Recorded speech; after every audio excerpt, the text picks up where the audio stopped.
terima kuasa. Kalau Roh Kudus dicurahkan atas engkau, dan kau akan jadi saksiku di Yerusalem, Yudea, Samaria, sampai ke ujung bumi. We receive the promise, oh God. Kami terima janjimu sore ini. Sungguh tak tertandingi, tak ada yang setara denganmu. Hanya Yesus Tuhanlah yang terhebat, jauh melebihi dari penguasa di dunia. Kerajaanmu karena sungguh tak tertandingi. boleh tepuk tangan sama-sama. Tak ada yang setara denganmu. Hanya Yesus Tuhan yang terhebat, Jauh melebihi dari penguasa di dunia. Sekali lagi, sungguh tak tertandingi, tak ada yang setara denganmu. Haleluya.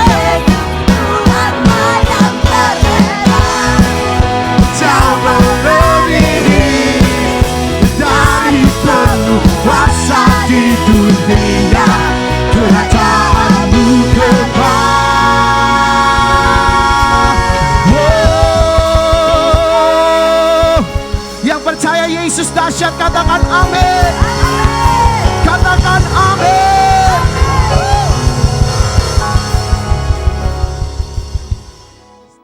Thank you, Jesus. Roh-Mu yang hidup penuhiku, mengalir dalamku. Jiwaku tenang bersamamu dalam naungan Roh-Mu yang hidup. Roh-Mu yang hidup penuhiku, mengalir dalamku. Jiwaku tenang, jiwaku tenang bersamamu dalam naungan. Mari buka hati sama-sama, katakan, ku buka hati untuk jamahanmu, berserah penuh di hadiratmu.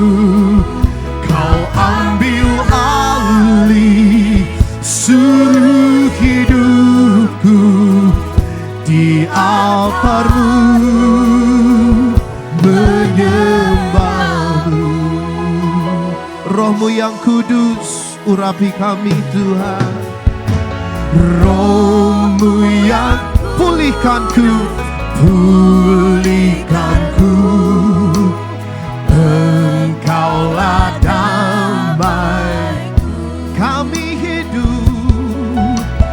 Ku hidup oleh anugerah-Mu yang menyertai. Mari buka hati sama-sama sore ini. Ku buka hati untuk jamahanmu, berserah penuh di hadiratmu. Kau ambil alih seluruh hidupku di altarmu.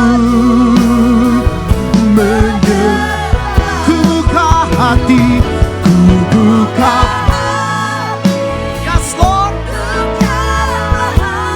Berserah penuh di hadiratmu.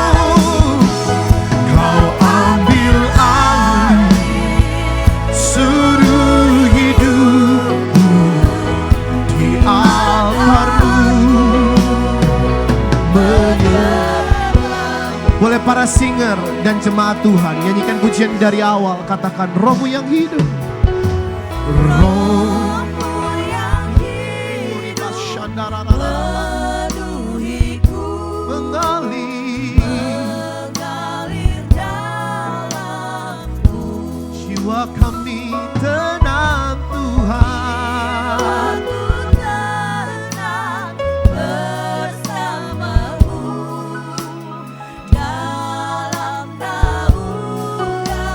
Ku buka hati, ku buka hati untuk jamahan-Mu, berserah penuh di hadirat-Mu. Kau ambil alih seluruh hidupku, di altar-Mu menyembah-Mu. Ku buka hati untuk jamahan-Mu, kami berserah Tuhan. Oh, Ramashandarararaba, Kiramashandararararaba. Seluruh hidupku di altar-Mu. Ku buka hati, ku buka hati. Untuk jamahan-Mu berserah Lord, we surrender di hadirat. in your presence. Kau ambil alih seluruh hidupku. Di altar-Mu menyembah-Mu. Sekali lagi katakan, ku buka hati untuk berserah penuh di hadirat-Mu. Oh, ribayararabo, ramashandarararaba. Seluruh hidupku di altar-Mu, di altar-Mu. Biar musik saja, mari sembah Tuhan sama-sama. Kiarararararaba, shandararararabo, rabayarararabo. Hinaramo, sandarararaba, yararabase. Kirasoliarabo, sandarararaba. Yang berbahasa roh, mari berdoa dalam roh yang kuat, Bapak Ibu Saudara. Kuriaba, sandarararaba, so. Hinarararaba, yararararaba, se. Kariarararaba, yarararaba, sanda. Rori baba, karia, sondarararaba. Rokoria, sonderiamo, sandi. Hinarararaba. Kami buka hati kami sore ini untuk dipenuhi sekali lagi dengan roh dari tempat yang maha tinggi mengalir di dalam hati ini. Oh, ribason dararamo, ribason dariasen dararamo, rata karya so. Haleluya, haleluya, oh haleluya, oh haleluya, oh ramamama yararararaba, shandarararaba. Ku buka hati untuk jamahan-Mu, berserah penuh Di hadirat-Mu Kau ambil alih seluruh hidupku seluruh hidupku. di altar-Mu. Di altar-Mu menyembah. Jemaat sendiri katakan, ku buka hati, ku buka.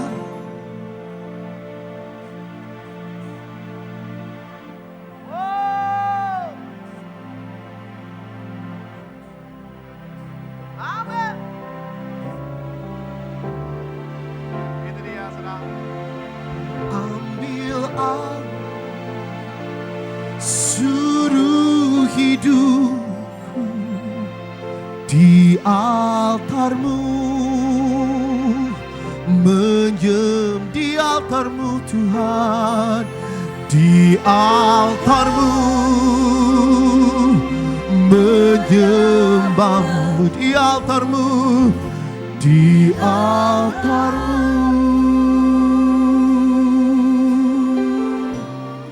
menyembahmu.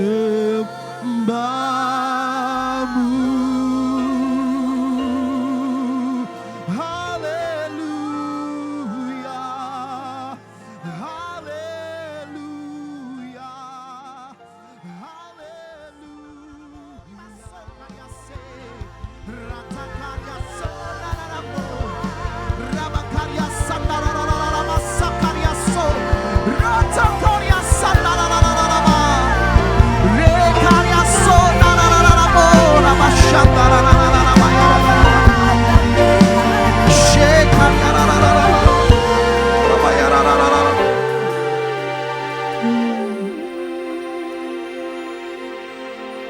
Roh Kudus hadir di sini,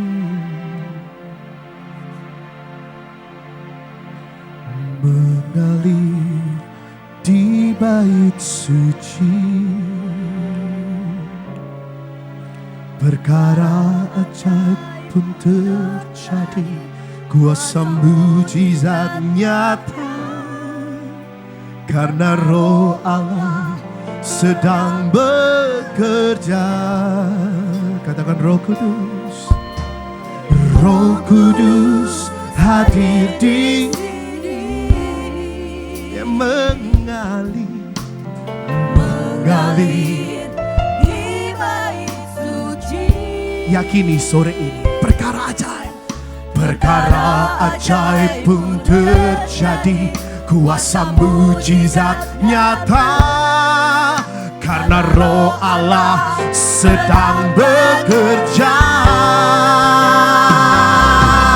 Tiada yang mustahil dan tiada yang sukar bila Roh Allah turut bekerja.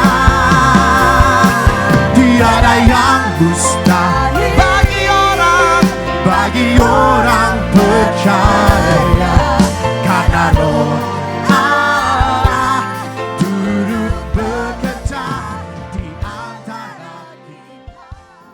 Shalom jemaat Sungai Yordan Taman Ratu, dimanapun Anda berada. Senang jumpa lagi walau tidak secara langsung. Hari-hari ini kita jumpa dalam bentuk Zoom online ya. Harap sekali kita sungguh dalam lawatan Tuhan, karena Tuhan tidak dibatasi ruang dan waktu. Kita patut bersyukur, bahkan hari-hari ini penguasa di udara kalang kabut karena lintasan firman dari segala penjuru begitu ketat dan akan memporak-porandakan kerajaan gelap penguasa di udara, sehingga atmosfer Indonesia akan semakin jernih dan lawatan Tuhan semakin dinyatakan. Senang jumpa lagi dan kita akan dengarkan firman Tuhan. Namun terlebih dulu mari kita berdoa, mempersilahkan Roh Kudus untuk beracara dari awal, pertengahan hingga akhir. Mari kita berdoa.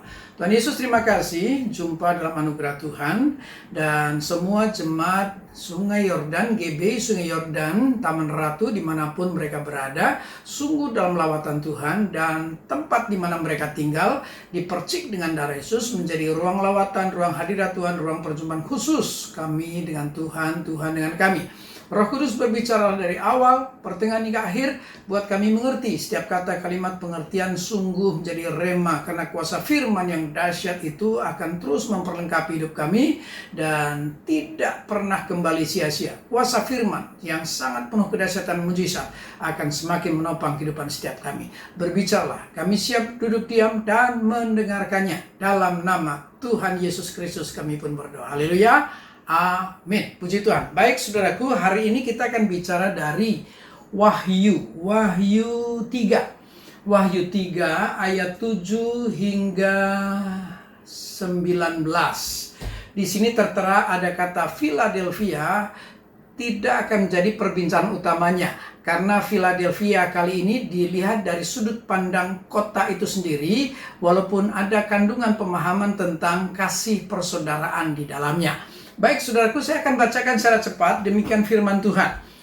Kepada jemaat di Philadelphia, dan tuliskanlah kepada malaikat jemaat di Philadelphia, inilah firman dari yang kudus, yang benar, yang memegang kunci Daud. Apabila ia membuka, tidak ada yang dapat menutup. Apabila ia menutup, tidak ada yang dapat membuka. Aku tahu segala pekerjaanmu. Lihatlah, aku telah membuka pintu bagimu yang tidak dapat ditutup oleh seorang pun. Aku tahu bahwa kekuatanmu tidak seberapa, namun engkau menuruti firmanku dan engkau tidak menyangkal namaku. Lihatlah, beberapa orang dari jemaah iblis, yaitu mereka yang menyebut dirinya orang Yahudi, tetapi yang sebenarnya tidak demikian, melainkan berdusta, akan kuserahkan kepadamu. Sesungguhnya aku akan menyuruh mereka datang dan tersungkur di depan kakimu dan mengaku bahwa aku mengasihi engkau. Karena engkau menuruti firmanku untuk tekun menantikan aku, maka aku pun akan melindungi engkau dari pencobaan yang akan datang atas seluruh dunia untuk mencobai mereka yang diam di bumi. Aku datang segera. Peganglah apa yang ada padamu supaya tidak seorang pun mengambil mahkotamu. Barang siapa menang, ia akan kujadikan soko guru di dalam bait suci Allahku, dan ia tidak akan keluar lagi dari situ, dan padanya akan kutuliskan nama Allahku, nama kota Allahku, yaitu Yerusalem baru yang turun dari sorga dari Allahku, dan namaku yang baru. Siapa bertelinga, hendaklah ia mendengarkan apa yang dikatakan Roh kepada jemaat-jemaat. Puji Tuhan. Baik, demikian pembacaan firman Tuhan, dan mari kita paham tentang sebuah situasi jemaat yang tinggal di kota Philadelphia. Dalam 2 bulan terakhir, kami sebenarnya sedang bicara tentang 7 jemaat yang mencakup Efesus, Smyrna, Pergamus, Tiatira, Sardis, Philadelphia, Laodikia. Ada 7 jemaat, dan itu akan menggambarkan kehidupan jemaat juga di masa kini. Saya berikan gambaran sekilas untuk paham bahwa Philadelphia bagaimana situasinya. Ya, ketika kami selidiki tentang kota Efesus, ya, ternyata ini kota yang terbesar ketika itu. Ya, Smyrna, kota yang terindah, bahkan juga yang termewah. Pergamus, kota yang terpandai karena menjadi pusat studi. Tiatira menjadi kota yang tersibuk karena inilah kota perdagangan. Sardis teraman karena pusat kemiliteran. Philadelphia terlabil, dan Laodikia teradil. Nah, kita akan bicara jemaat yang ke-6, Philadelphia. Tadi sudah disebutkan bahwa Philadelphia adalah kota yang terlabil. Memang pada umumnya bacaan ini mengarah pada tema kasih persaudaraan, tapi kali ini kasih persaudaraan Philadelphia hanya bagian saja, ya, sub dari perbincangan pada hari ini. Kenapakah gerangan disimpulkan bahwa Philadelphia adalah kota yang terlabil? Nampaknya memang kota ini tidak terlampau beruntung karena keberadaannya sangat dekat dengan gunung berapi yang sangat aktif. Ya, jadi nggak heran wilayah ini sering mengalami gempa. Dan satu ketika terjadi gempa yang begitu besar sehingga seketika 12 kota luluh lantak. Ya, dalam situasi seperti ini, pada umumnya di berbagai tempat maka penduduk akan meninggalkan kota. Dan itu pun terjadi. Dan mereka sempat kembali lagi ke kota yang dimaksud. Namun herannya ketika mereka kembali ke kota tersebut, kota itu tidak lagi dibangun. Berarti ada gambaran bahwa mereka sangat pesimis untuk membangun kota ini lagi. Kenapa pesimis? Jangan-jangan dalam pemikiran mereka nanti terjadi gempa, runtuh lagi, gempa, hancur lagi, dan seterusnya. Apa ini sebuah kejanggalan? Tentulah saudara-saudara. Mari saya berikan gambaran masa kini terlebih dahulu. Di masa sekarang, bangsa atau negara yang dianggap paling labil adalah Jepang. Ya, dan Jepang adalah satu wilayah di mana gempa teramat sering terjadi. Dan coba lihat pada yang peristiwa yang terakhir ketika terjadi gempa tsunami yang sempat meluluh lantakan Jepang ya. Tapi Jepang itu ternyata satu negeri, satu bangsa yang siap untuk menghadapi musibah gempa sehebat apapun dan beruntun terus-menerus, dan mereka akan kembali berbenah bahkan membangunnya kembali ya. Bahkan ada satu peristiwa ketika reaktor atau listrik tenaga nuklir terjadi kebocoran ya, menunjukkan betapa mereka itu siap menghadapi gempa dalam bentuk apapun ya. Karena bicara tentang kebocoran nuklir tentu sangat berbahaya, dan ketika itu pemerintah mengumumkan adakah yang mau jadi sukarelawan agar situasi ini dapat teratasi. Nah, ternyata begitu banyak mereka mendaftarkan diri. Kata sukarelawan bukan sekedar mereka memasuki wilayah dan menyelesaikan masalah, tapi ada pertaruhan sampai seluruh kehidupan, yakni nyawanya. Ya, sehingga pemerintah perlu menseleksi 300 yang dibutuhkan itu siapa saja untuk masuk ke tempat di mana kebocoran nuklir ini terjadi dan mereka dapat menuntaskannya. Jadi inilah negeri, inilah bangsa yang walaupun dihantam gempa beruntun, mereka tidak kalah oleh karena gempa. Karena mereka akan kembali membangun kota itu. Bahkan mereka menemukan sistem atau teknologi untuk mengatasi gempa. Gedung-gedung tinggi di Jepang pada umumnya mereka sudah punya peredam, sehingga kalaulah terjadi gempa sebesar apapun sangat dimungkinkan gedung ini tidak akan runtuh. Nah, saudara-saudara, jadi adakah kait-mengait dengan situasi kita sekarang ini? Saudara-saudara, situasi kita sekarang ini juga bisa dibilang dalam situasi yang labil, saudaraku. Setidaknya dalam dua hal besar yang dalam bahasa Presiden kita, Presiden Jokowi, digambarkan seperti gas dan rem terkait dengan ekonomi dan kesehatan masyarakat. Ya, sebab apa artinya ekonomi kita maju kaya raya kalau kita terganggu dalam kesehatan, atau dibalik, apa artinya kita segar bugar sehat walafiat kalau kita kekurangan. Nah, dua hal ini ternyata sedang melanda negeri kita. Sehingga saya juga ingin mengatakan situasinya mirip dengan pemahaman Philadelphia, sebuah negeri, sebuah wilayah yang sedang labil situasinya.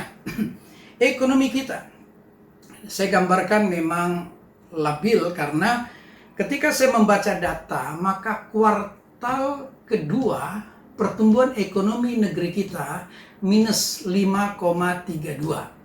Kita ada di kuartal ketiga, posisi kita ternyata pertumbuhan ekonominya masih minus 3,49, sehingga dinyatakan bahwa negeri ini dalam situasi resesi.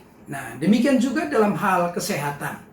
Pandemi COVID-19 ini sudah sangat panjang melanda dunia, dan memang hari-hari ini sudah ada berita baik ya yang menggembirakan tentang adanya vaksin yang semoga akan benar-benar sudah bisa disuntikkan pada November akhir, walaupun ada tanggapan yang masih minor dari masyarakat karena mereka berpendapat berdasarkan data yang ada, vaksin atau obat apapun formulanya baru dinyatakan mantap, bisa dipercaya setelah mengalami pengujian ya selama 6 sampai 8 tahun.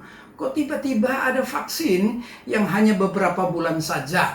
Walaupun pemahaman logiknya bisa ya, dalam situasi emergency yang sangat hebat, maka orang kadang-kadang mengambil jalan pintas dan diberikan semacam kemampuan oleh Tuhan untuk menemukan formula dalam waktu yang singkat. Namun tetap situasinya adalah masih belum dinyatakan oke ya, artinya belum pasti apa benar pada November, karena saya dengar juga perkembangan dimungkinkan Desember. Apakah ini akan mundur kembali? Ya kita tunggu nanti, harap memang dalam waktu yang lebih cepat. Nah, saudara-saudara, jadi memang secara ekonomi kita resesi, berarti labil. Dalam hal kesehatan belum ada kepastian tentang formula obat vaksin ya hingga detik hari ini. Dua hal ini digambarkan sebagai gas dan rem. ingin injek gas agar ekonominya bertumbuh, tapi kalau pandemi COVID-19 masih merajalela, maka harus direm sedemikian rupa agar pandemi tidak merajalela ya, harus ditekan sedemikian rupa hingga satu ketika benar-benar bisa tidak hanya melewati masa ini tapi menaklukkannya. Nah, saudara-saudara, sikap apa yang bagus yang harus kita ambil berdasarkan firman yang kita baca pada hari ini ya? Nah, apa saja yang tertulis di bacaan kita Wahyu 3, saya temukan ini sebagai petunjuk ya. Setidaknya ada 5 hal dalam situasi kita yang labil ini, baik ekonomi pun kesehatan. Pada umumnya, tidak hanya Indonesia sebenarnya, dunia juga mengalaminya. Ada 5 hal. Yang pertama, dari judul Philadelphia ini sekaligus menjadi petunjuk ya. Philadelphia memang disimpulkan sebagai kasih persaudaraan. Apa benar mereka bersaudara? Tentunya secara lahiriah tidak ya. Ini sisi lain disebut kasih persahabatan. Bagaimana antar manusia bisa bergaul sedemikian dekat sehingga bisa bersahabat.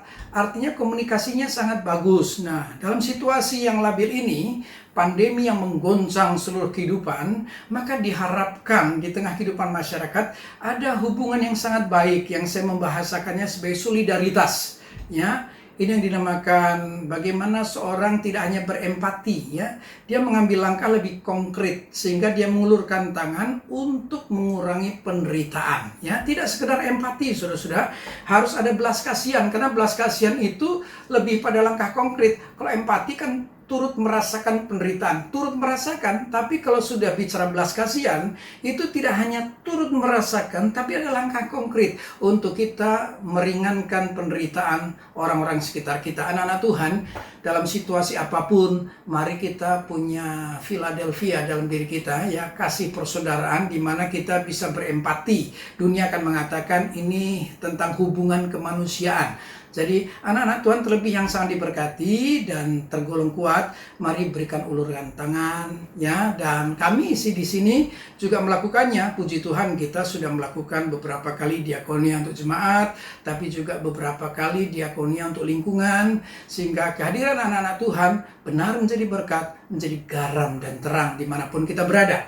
Itu hal yang pertama ya. Hal yang kedua, kan di sini ada cara Tuhan memperkenalkan diri ya. Pada bacaan awal kan dikatakan firman ini firman dari yang kudus. Ia memperkenalkan diri sebagai yang kudus dan yang benar ya. Karena dimanapun berlaku lex fatu lexan, sebagaimana Bapak begitulah anak. Kalau Bapak kita dalam nama Yesus mengatakan bahwa beliaulah yang kudus dan juga yang benar, berarti dua hal ini sangat diharapkan melekat dalam kehidupan setiap kita.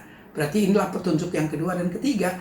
Petunjuk yang kedua, ya, berarti tentang yang kudus dan yang benar. Yang kedua yang kudus, ya. Bicara kekudusan, ternyata perbincangan ini tentang hadirat lawatan. Allah itu kudus, akan hadir melawat kehidupan yang kudus, ya. Jadi ketika kita hidup dalam perkenanan Tuhan, maka hadirat Tuhan bisa semakin kita rasakan, ya.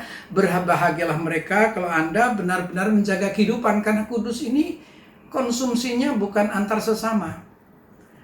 Kudus ini sebenarnya konsumsinya kita dengan Tuhan.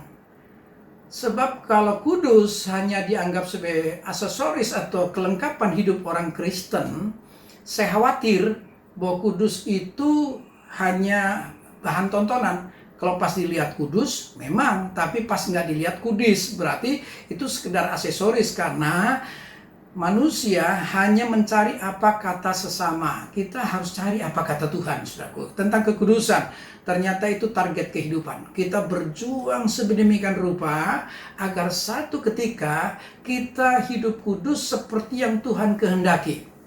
Nah itu dia, ya, sehingga lawatan Tuhan, hadirat Tuhan semakin nyata di dalam kehidupan setiap kita, ya. Mari kita menjadi umat kudusnya Tuhan, ya, seorang yang dilawat Tuhan, seorang yang berjalan bersama Tuhan, ya, karena itulah pilihan yang sangat indah, ya. Hal yang ketiga, kudus itu ternyata berlandaskan kebenaran, ya. Hidup benar, ya. Tentu ada panduan dong. Kita kudus berdasarkan apa? Kriteria yang mana? Kita kudus berdasarkan apa yang tertulis dalam Alkitab, ya. hidup sesuai dengan firman, ya, diselaraskan. Jadi kita diharapkan menjadi orang yang haus dan lapar akan firman Tuhan. Jadi tidak hanya merindukan hadirat lawatan, tapi juga merindukan suara Tuhan. Kadang dalam sebuah ibadah, setiap kita sangat mendambakan hadirat Tuhan, ya.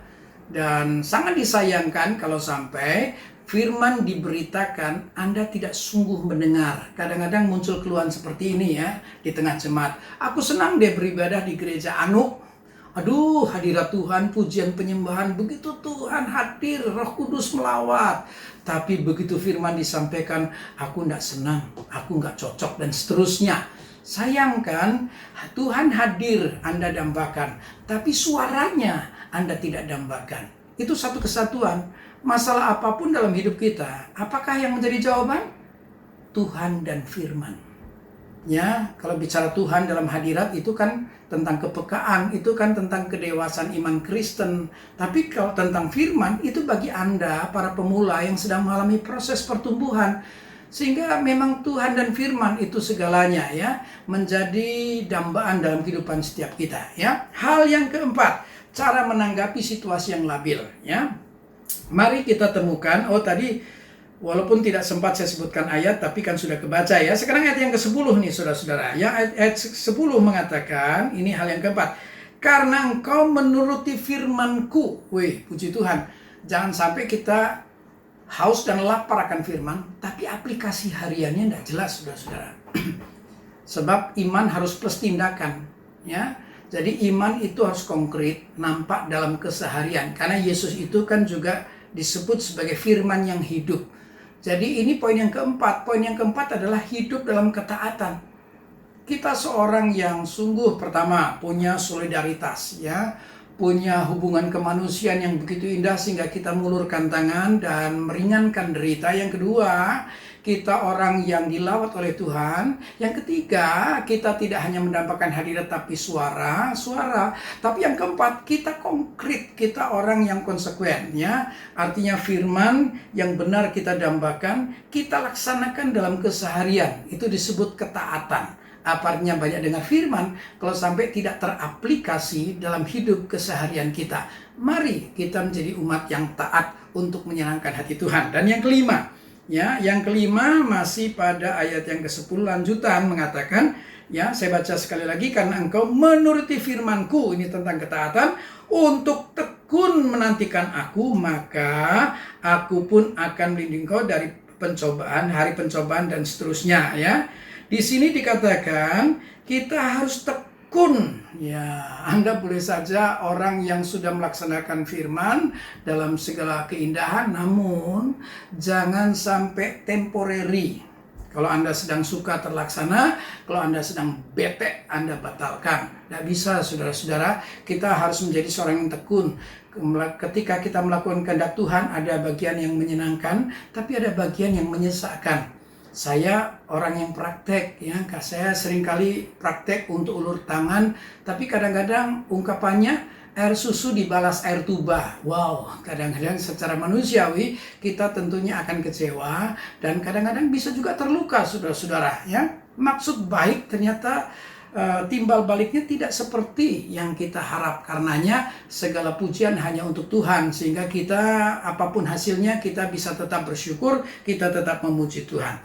Ada 5 sikap dalam menghadapi situasi labil. Yang pertama, Philadelphia, ya, dimengerti sebagai hubungan kemanusiaan, ya.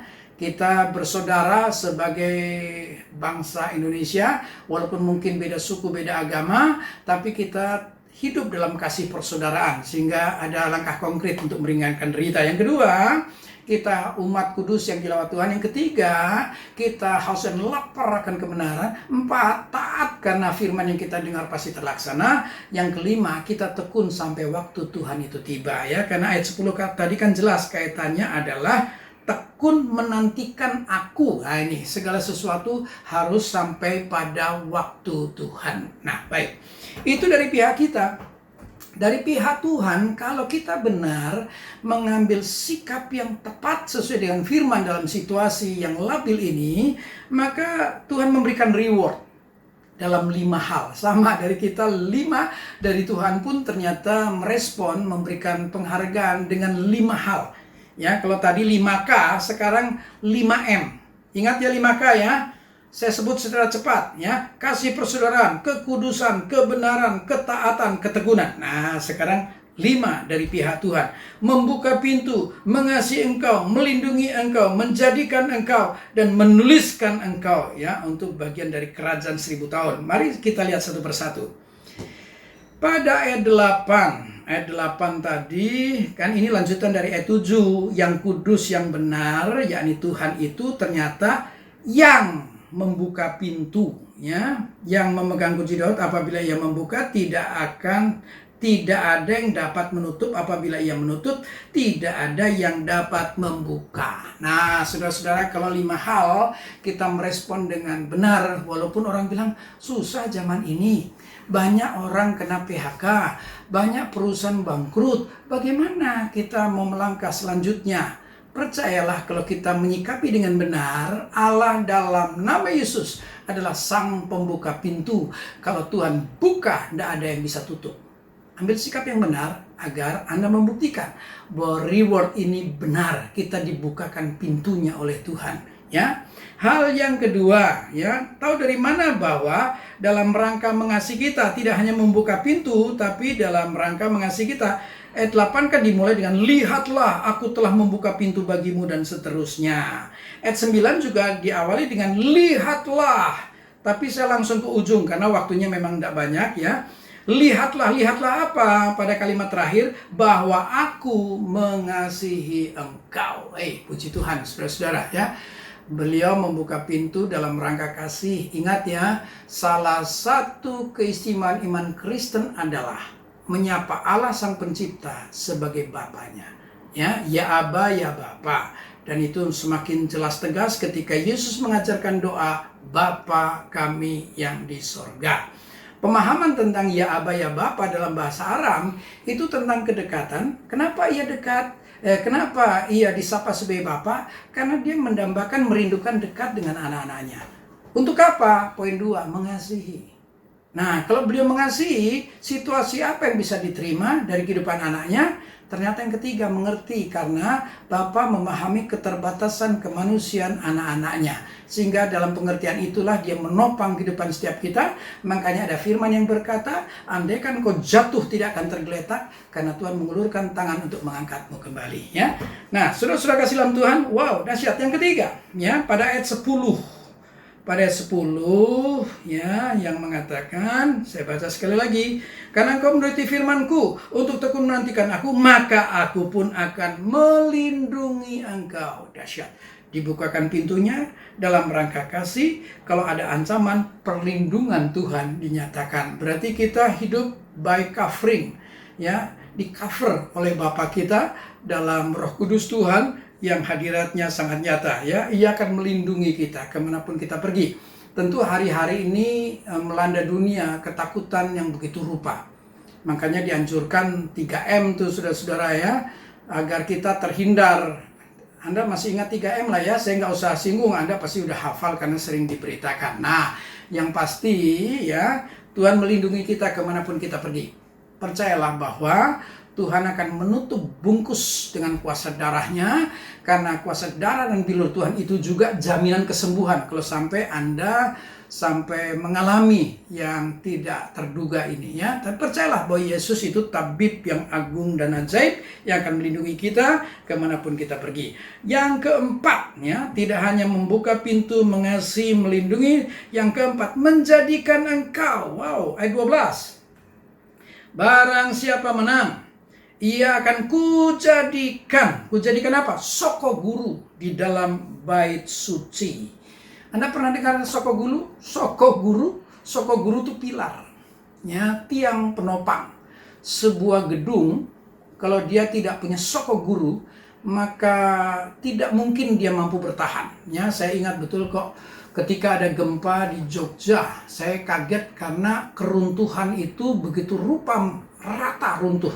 Ternyata rumah dibangun tanpa tulang, biasa di pojok-pojok, ya, atau di tengah bagian tertentu itu ada tulangnya, ada soko gurunya. Begitupun ketika saya ke Lombok, karena kita laksanakan misi juga sudah 546 kali ya. 12 kali gempa Jogja, 12 kali gempa Lombok. Lombok ternyata sama, andaikan mereka sadar perlu tulang, artinya tiang penopang, ternyata besi yang ada di dalamnya kecil sekali saudaraku, sehingga tidak sesuai dengan kebutuhan yang dimaksud. Nah, dalam hidup kita, kalau kita merespon dengan baik dalam situasi labil ini, ternyata dikatakan Tuhan akan menjadikan kita soko guru, kita akan jadi tiang penopang ya.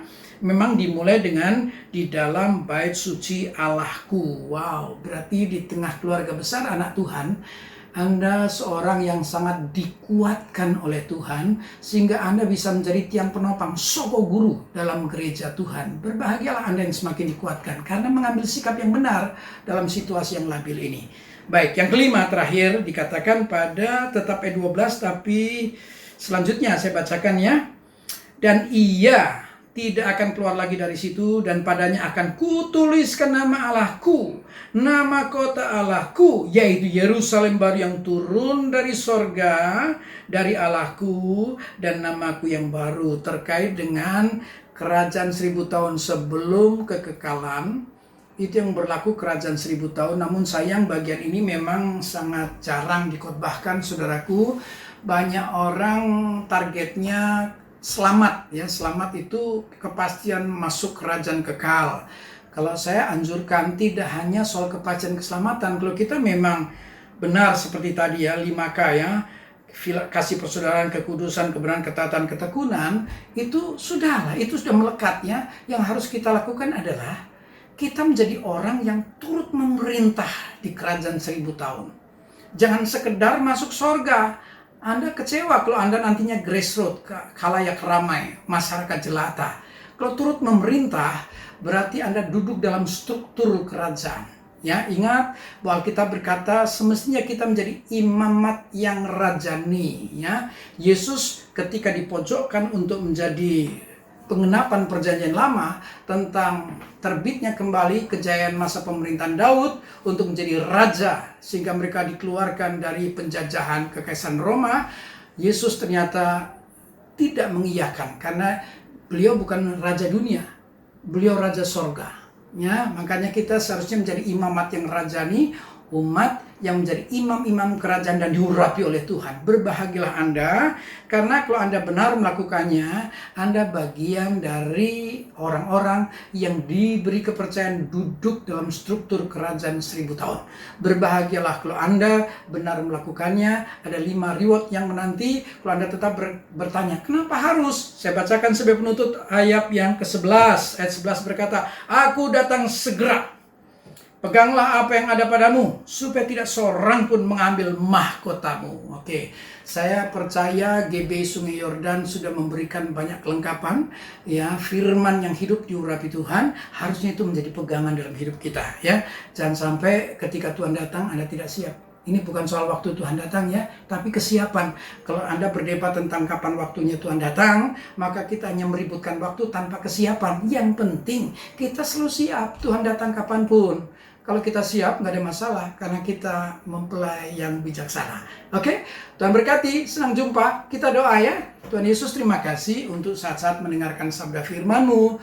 Dimanapun umat Tuhan dari GBI, Sungai Yordan, Taman Ratu berada. Entah di Jakarta, di luar kota, atau di luar negeri. Ulurkan tangan Tuhan, jamah masing-masing dalam situasi selabil apapun. Kami punya kasih persaudaraan dalam diri kami. Kami hidup dalam kekudusan lawatan hadirat Tuhan dinyatakan dengan landasan kebenaran yang kami cintai. Dan semakin taat kami lakukan dalam ketekunan, sehingga kami semakin mendekat, melekat dengan-Mu ya Tuhan. Terima kasih untuk saat-saat indah mendengarkan puji, sembah, dan sabda. Dan mari Engkau menjamah setiap kami, agar semua yang kami dengar menjadi rema, firman yang hidup. Karena kuasa firman tidak akan pernah kembali sia-sia. Terima kasih Tuhanku, Yesusku, Roh Kudus, terpujilah.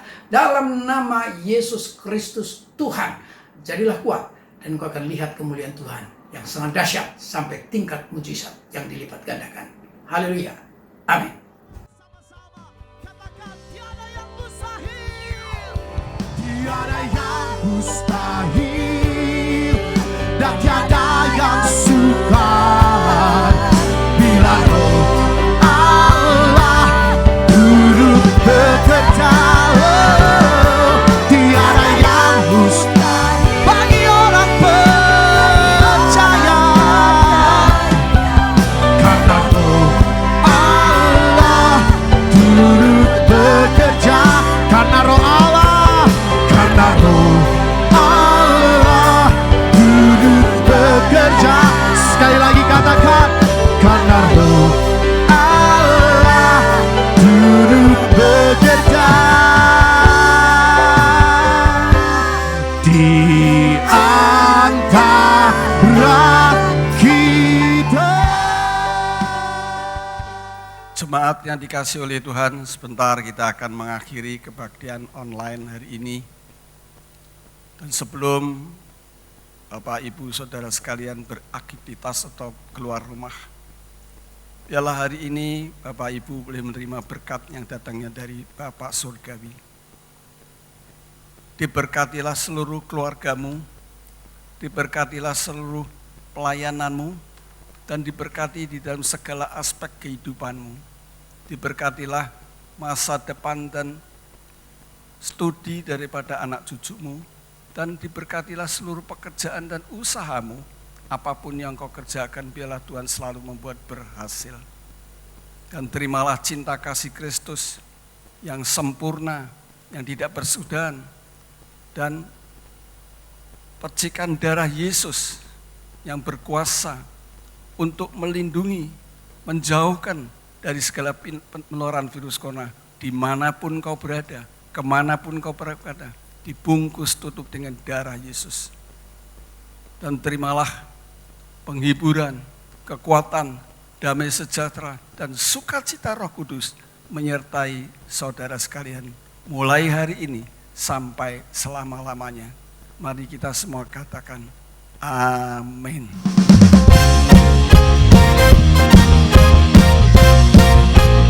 Mari tepuk tangan sama-sama. Katakan Roh Kudus.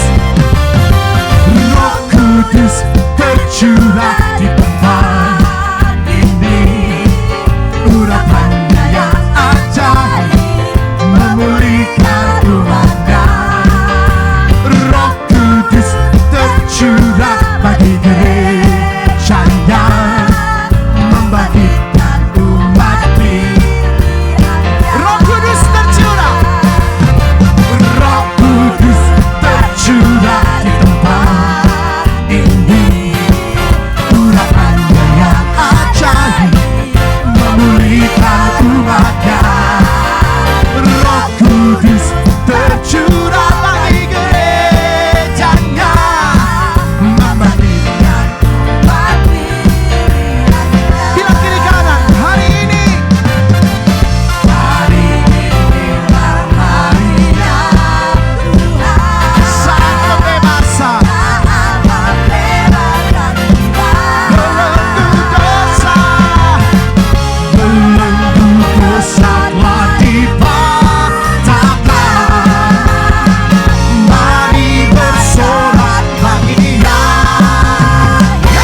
terima anggur baru katakan wuh. Kalau sudah mau terima anggur baru boleh angkat dua tangan sama-sama Bapak Ibu Saudara. Kalau sudah angkat dua tangan boleh lihat kiri kanan lalu katakan anggur.